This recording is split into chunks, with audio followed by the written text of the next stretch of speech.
Yeah, I'm gutted, lads. I don't know what to say. I mean, let's just, for the listeners, put it out there. We're recording Sunday evening after the game, and it still feels a little bit raw. And I think for me, I normally take a day, sometimes 2, or at least 36 hours to digest, recoup, read up on some stuff, watch the game back. So this is just raw emotion, right? And actually just flicking on my phone to have a look, Andrew, I see that you're trolling me already. I didn't even get off the pitch of commentating and doing the stuff for RTE. And I'm like, why is my phone blowing up? It's vibrating left, right and centre. And of course it is. It's Goody. Not only on the group chat, but on social media as well. Look, and I get it. I get it, right? And I understand the frustration from the Scotland fans. And I didn't see what they're seeing. So when I was in the stadium, when I was at the game, when I was pitch side, I was seeing a team that I was feeling sorry for because we lost Finn Russell, because we lost Darcy Graham in that instant. And we'll get into it. We can talk about them things. But my overriding feeling at the game when I left and when the final whistle went is, one, that Ireland are very good. They're great. Scotland were good and not good enough.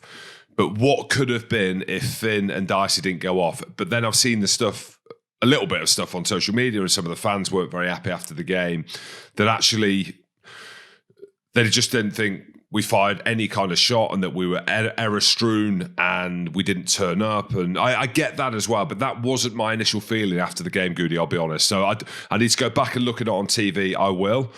But I'm sad. I'm gutted because the gulf is there and I don't know how we close it. Like, that's the big thing in this. Like, before the game with RTE, I was like, of course Scotland can win. We're up against a great team. We need to be at our very best. You know, all the taglines that you have. And then even the start of the game, we didn't start the game very well, but then Finn goes off and Darcy goes off, and I'm like, well, now what? Tom Jordan's been training all week at 12 to play against Bundy Aki. But yeah, there might have been a chance that he was going to go to 10, but he's playing 12 against Bundy Aki, so that's in his mind. Darcy goes off. We were talking about Darcy Graham all week. His matchup against Mac Hansen. I know Mac didn't end up playing, but how excited we were to see Darcy, and it was a freak collision, which resulted in them both going off. There was obviously a big pause in the game. And yeah, we came back. Duan scored a try, a very good try before half time. Apart from that, we got smashed. And that's the gulf, and that's what I'm sad about. And that's why I need a bit of time to kind of reflect on it and digest, because you think of the shift that you've now got and the energy that you've now got, having been at Allianz at the weekend, beating the French.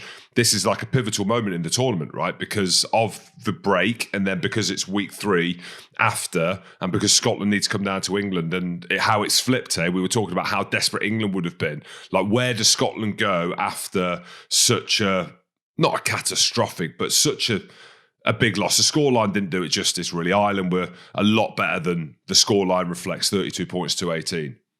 Yeah, I mean, I get where you're coming from. First and foremost, I thought the bagpiper on the roof was great. The end. As always. As always. Anthems were great. We won the anthems, that was for sure. Yeah, you did win the anthem against Ireland, but that was about it. But I mean, the atmosphere sounded amazing. And the problem is, and why Scotland fans, I think, are going to be so devastated, not only the loss and the manner of the loss, but more so the emotion. And you're in the stadium, you're with RTE, you're pitch side. You're looking $1 million. I mean, apart from the yellow teeth, you look great. And then... Well, did they look yellow, did they? What you saw?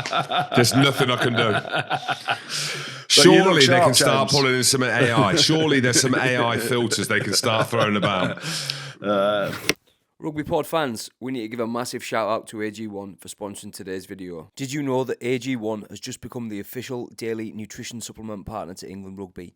It makes sense. AG1 is trusted by some of the world's top athletes, and now they're backing the England Rugby lads. AG1 is a daily health drink with over 70 vitamins, minerals and other ingredients. I take it first thing every morning, just 1 scoop, once a day, and I know I'm getting all the nutrients I need. I like AG1 because I feel like it's really boosted my focus and energy. I can be sat researching and editing for hours on end working on our podcasts, so trying to fit that around training myself and still having energy left at the end of the day to play with the kids can be tough. But AG1 has really helped me with this. The lads would say I'm a simple man, and they're right. Nutrition can seem complicated, but with AG1, all I need to know is one scoop once a day, and I'm giving my body what it needs. Want to give it a shot? Subscribe now and get a free bottle of vitamin D3 and 5 free travel packs with your first subscription. Just head to drinkag1.com/the rugby pod. Then, the emotion was loud, wasn't it? It was raucous. And then Ireland just blitzed you in the first 20 minutes. I don't know, we'll get into what happened with Finn and why he didn't come back on and that horrific freak accident injuries to him and Darcy Graham. First and foremost, I'm not saying this because Darcy Graham got sparkoed and we hope he's okay. But I was thinking those first 20 minutes, I was like, who's that lad on the wing there? Who's that lad on the wing? And it was Darcy Graham, but he didn't have his scrum cap on. So I'm like, who is he? Until you realise it is obviously Darcy Graham. And I'm not saying, that's the reason what happened, because ultimately it was a freak accident, but it just looked a bit weird that he didn't have his scrum cap on. But then it was just a start from Ireland, so clinical. You talk about Prendergast gets man of the match, right? And then on comms they were saying that's his first away game for Ireland. And when they said it, I was like, geez, this could be a big thing now, because he's always been at the Aviva. As you know, Leinster pretty much always play at the Aviva. And he's had some big away games, but he just stepped up, looked to the manner born, and they were just in control, weren't they? Winning the collisions. The seed that Prendergast throws over the top early on for Calvin Nash's try, it looks easy because he makes it look easy, but I'm telling you now, that's not easy to throw a 30-metre seed over the top like that when you've got blitzers coming at you and it looks like you're numbered up. The only hole is on the outside. It was a great ball, but they were just clinical, weren't they, Ireland? And in Scotland's defence, they were shocked in that first 20 minutes with the physicality perhaps of Ireland and how accurate they were and clinical. But then you got to credit Scotland as well. Duhan van der Merwe's finished just before half-time, gave them some momentum. And in that first 15 or so minutes after half-time, Scotland were taking the game to Ireland. They got a couple of penalties, got it back to 17-11. They're obviously 17-0 down. They go in half-time 17-5 down after Duhan's worldie of a finish. But then they get it back to 17-11 and the energy is building again. And you can see Scotland are a good team, but they've had things go against them. And that's my point with that. Yeah, with that at that point there where you mentioned him when it was 17-11, that was where I was like, if, buts and maybes, right? And this was my feeling at the stadium was if we did have a Finn, if we had a Darcy, if then we had a Jamie Dobby coming on at 9 in his position, if we had, I don't know, like a Tom Jordan moving to 15 or a Stafford McDowell coming on at 12, whatever it was, in that circumstances, because again, the bench for Ireland did make a difference. Jack Conan was phenomenal when he came on. Yeah, he was. They had the luxury of moving Jack Crowley to 15.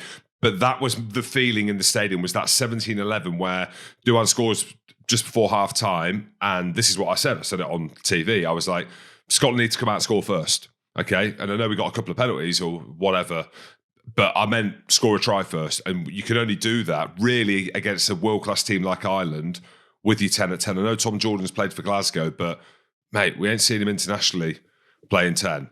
And in a position that he probably hasn't trained all weekend, because Blair Kinghorn, I imagine, would have been playing at 10, but because of the way everything worked out and you had to put Jamie Dobby on the wing, then you didn't have the luxury of moving Blair up, because then, do you know what I mean? It was just so fractured. So that's what I meant, sorry, on my point. Go on, say it. You feel sorry for us, please say it. I mean, things went against you. Things went. I feel sorry for you, James, because you're Scottish, not because you lost. But yeah, listen. I mean, it was same old in terms of result, wasn't it? I think that's 11 on the spin now for Ireland against Scotland. But things transpired against you, and let's talk about the Finn incident then, right? Because it was a freak accident, and obviously our thoughts are with Darcy Graham, and I know he's gone off to hospital. And when people listen to this, we hope that he's come out and, everything's not come out in a different way, but he's come out of hospital and he's all good. Whether it's concussion, hope there's no sort of facial fractures or anything like that. But it didn't look good, him going off on a stretcher in a neck brace. So obviously everyone wishes him well. But the whole thing with Finn is really interesting because we've seen what's come out after the game. Finn goes in, has his HIA, and then comes out and they've said he's passed his HIA.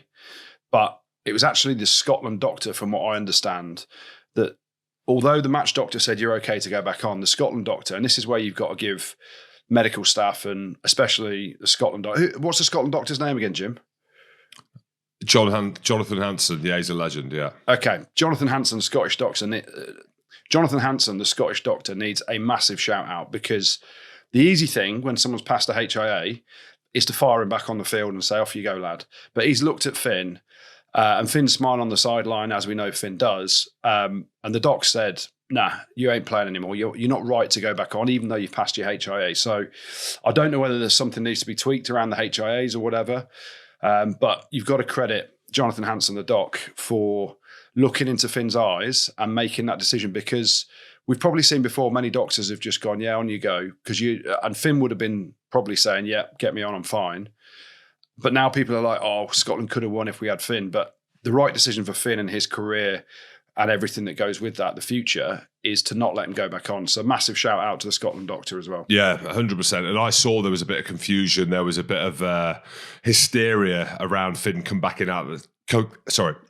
There was a bit of hysteria with Finn coming back out of the tunnel. He's got his jacket on, then the jacket's coming off. There's doctors and there's confusion between the management, whether or not he's going to go back on.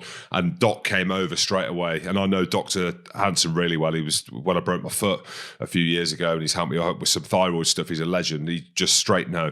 And that's all you need, right? There's no grey area. So regardless, even if you've passed your HIA and you look fine and you're speaking fine and you got your jacket off and you're lucid, which I don't think Finn actually was, that level of collision and the fact that I know Finn wasn't flatlined and Darcy was, but mate, no, that's it. That's a high speed impact injury, head on head. You ain't coming back on, son. So yeah, big shout out to the doc. And yeah, it's a tough sport. Like, I don't know when the last time I've seen that. We've seen collisions like that where there's cuts, but that's probably the worst head-on-head injury I've seen in a long, long time since I can remember. So I wish Darcy well. I think he's out of hospital. There are rumours that he's broken his jaw, but I didn't see it because I know BBC did a few replays, but I haven't seen that. RTE only did half a kind of replay, so I couldn't see where the impact was. And also, I'm not a fucking doctor or an X-ray machine through my eyes. So, but I do hope that Darcy's all right. I've heard it. Yeah, I have. Yeah, Piss Head Dave, mate. Yeah. Oh, that's it. Sorry, wrong sort of PhD. Mate. No, I've got a mate who's PhD. Piss Head Dave. Yeah, that's it. I'm not a PhD. But yeah, like also you mentioned as well, Sam Prendergast interviewed him after the game, and me and Stevie were talking about him. And I know I've said that he's a slight man, and there's no chance he's 6'4". I can tell you now he's 6'4". He was stood next to Stevie Ferris. He's a lot bigger than I thought he was. And you mentioned about playing away from home, and he spoke about the emotion of being at Murrayfield and the Anthem's first away game starting the Six Nations, and we'll get on to Finn Smith as well, and the responsibility and the value of having a great 10 in your team. Sam Prendergast, it just worked. It just looked right again, didn't it? His kicking game, his accuracy and his passing, all of them things that you said. I love the fact that they put Jack Crowley on and Simon Easterby had the innovation to do that, whether or not that's a pre-planned thing that he's had with Andy Farrell, but the luxury to be able to do that. I'd be interested to see what they do against Wales. There's talk of Jack Crowley starting at 10, but do they look at him at 15 and give Hugo Keenan a rest? But yeah, just a quality team, like well managed. Big shout out to Simon Easterby as well. I don't think we've said his name that often, but the way in which he's carried himself, very quiet. You hear everything that he's a grafter, and it would be easy for Ireland to slip off and be like, oh, well, Andy Farrell's not here and he's up in the crowd, he's on camera with his wife and it's all about Andy Farrell. But Simon Easterby's front in the media, he's charismatic, he's calculated, he's measured. He's just like a classy guy, like as we know. Yeah. I love him. Obviously he's been understudy for quite a while. Understudy, assistant coach to Andy Farrell, but he's been there in the system and, he's really stepped up and he's got a quality outfit, but they haven't skipped a beat, have they, without Farrell? They look really clinical. You go back to the England game last week, they changed on the field how they were playing. They go and score 4 tries, win the game, and it should have been a few more against England. Today against Scotland, it was interesting reading some of the stuff. I know it's finished 32-18, but people are saying that felt like a 40-point victory. Like it was comfortable for them in the way the game panned out. They're just so powerful, clinical. James Lowe again, outstanding, breaking tackles, scores his try. Jameson Gibson Park puts the chip over for Calvin Nash to get the ball back. Sorry, Jameson Gibson Park puts the kick over. Hugo Keenan gets the ball back. That leads to another try for Jack Conan.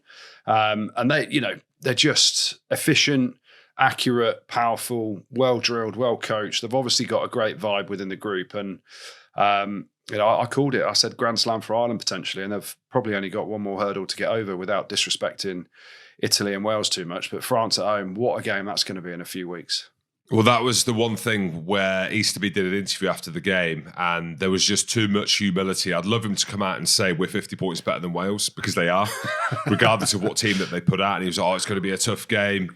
In the Principality, I'm not being a dickhead. Like, I genuinely, have a little bit about you, not him personally, but the game. Have a little bit about yourselves and be like, right, we've got Wales who are as low can be. You're lower than Georgia in the rankings now. You're on for a Grand Slam. You're on for this three-peat. Come out and say, with all due respect to Wales, we're 50 points better, and put pressure on your team in that way. I know it's not a rugby thing, so maybe I'm just being a bit harsh because I want to put negativity on someone else. But just lastly on Ireland, and the big thing will be about them being overwhelming favourites. And I know there's a big thing around Scotland, this golden generation of players, how we're under-delivering. Look at what came off the bench for Ireland. Dan Sheehan, who was good. He wasn't as good as he was last week, but he was good. Jack Conan was world-class. He is on fire at the minute. So he came on for Ty Byrne or Ryan Baird. There was a bit of movement around them players coming off because of HIAs. They both got HIA'd. Ryan Baird came off for Ty Bird, so Jack Conan went on and was phenomenal. Made a massive difference. Come off, went on, carrying, counter-rucking, jackling. That's Jack Conan, right? But you talk about Caelan Doris, Josh van der Fleer, Peter O'Mahony, the talk of the week was around him. And you bring a player like Jack Conan on. You've got Gary Ringrose on the bench as well, to come on. It's actually quite ridiculous in a way in which it's amazing for them. Cian Healy, one of the most capped players to have ever played the game, coming off the bench.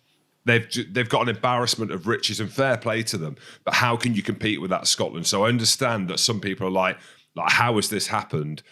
It's kind of unfolded how we thought it would. You've got a great team against a good team, and the gulf is there, and we're struggling to close it. And probably the likelihood is we ain't going to close that gap now for a long, long time, until a few generations away, because you know what's coming through with Ireland now. So Ireland surely just the overwhelming favourites now, then, aren't they? Well, competition done and dusted. No, not at all. Not at all. England can win it, lads. We're now wanting France to beat Ireland over in Dublin in 3 or 4 weeks' time, whenever it is. But which could happen. Big question. It could happen, because this France team is still ridiculous, even though they lost to England, and we'll get on to how they lost. I still don't know how they lost, but they did in a while. But just about Ireland now, you go back to, think about last year, right? Think about last year. Overwhelming favourites going to Twickenham to keep the Grand Slam dream alive, and England beat them with the last kick of the game, Marcus Smith drop goal. Then you go back, quarterfinals of a World Cup, couldn't get over the line against New Zealand. And I know we're talking like the top end games, but to answer any questions that Ireland have now around, the little bit of pain they've had with World Cups and didn't win the Grand Slam last year when they should have, 17-8 up against England in the second half, and then you lose the game. I know they're champions. They're going for a three-peat, which no one's ever done, winning 3 Six Nations on the trot. But the mark of the team will be to beat France and win the Grand Slam. And then you can start sort of saying there's no sort of hangover to this big game mentality. And they are a big game team, but there's always going to be the question mark when they've lost a few key games. And, you look back over history. I don't want to bore people about the 2003 squad, but they lost Grand Slam games on the way to winning that World Cup, right? And big games that everyone expects them to win. So the evolution of the team is to actually be like, no, we're the big dogs from the Northern Hemisphere. We're winning a Grand Slam, and that you've got to beat France at home to do that. France will be going there with a load of hurt, because let's not forget Ireland battered them in round 1 of the Six Nations last year, didn't they, on the Friday night? Absolutely tonked them in their own stadium. So, the crescendo of that game, round 4, isn't it, is going to be absolutely ridiculous. But Ireland are favourites, England are second favourites, let me tell you. And we're going to support the French in Ireland so that we can win the Six Nations. Come on, Steve and his army. Pod. Rugby pod.